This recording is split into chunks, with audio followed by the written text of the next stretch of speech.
sụt đây một con nó kia ngày đang dừng cho nhột mồm vậy đấy đào này tạm chân phun ống vậy hả nó mấy thằng cốm thằng ba ngõ đấy hai này về và hậu phải chân phải mày cái chân phải chén mày còn tầm cò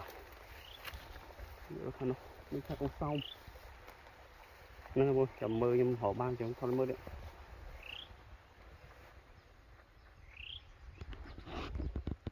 là những chuột muối cho cái lều phun bài chỉ phải mãi nó nếu cùng xoay tiếp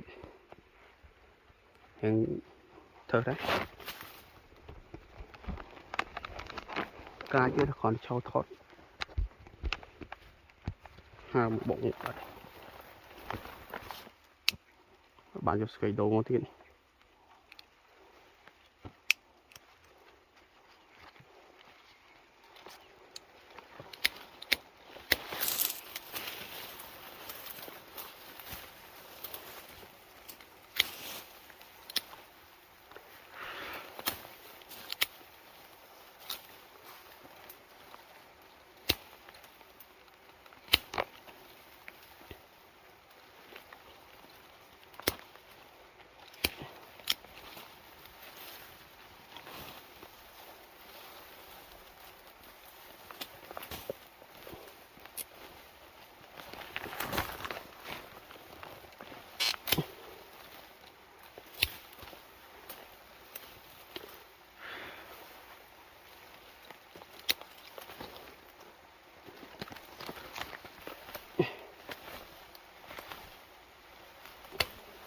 để thay nhọn sang một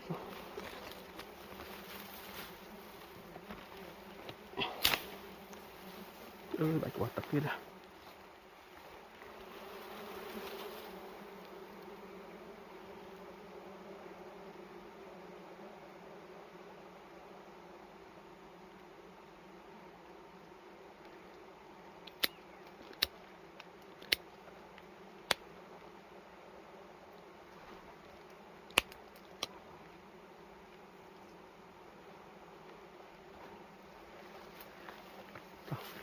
mà giọt sạch đấy tôi quên nó kia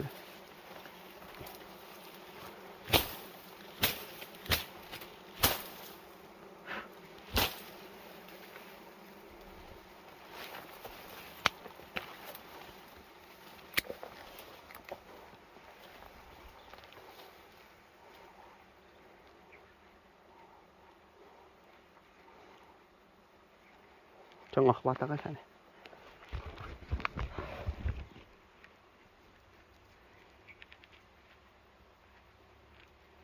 diện đầu mồm về chua với chụp là mùi mà người ta diện khơi tập bèn chi tập bèn có mỏi khát máu hay thì đã có vật mỏi chết giờ thơm hộp lỗ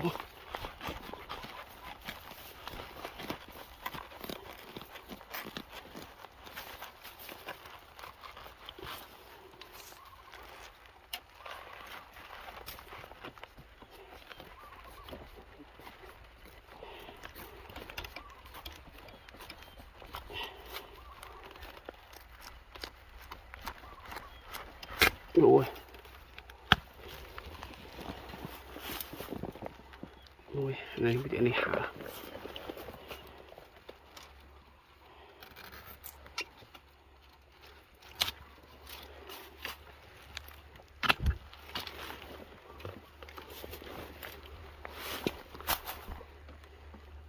cái gì đây cái chị ở này đang cái chị mới không cái chị xuống bên chợ này.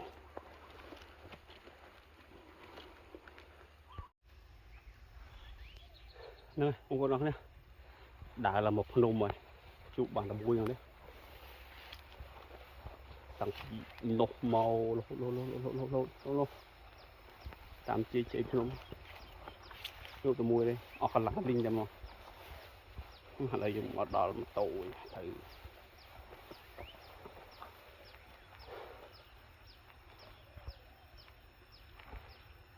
này hôm qua vì tàu dân bên ban con chụp lên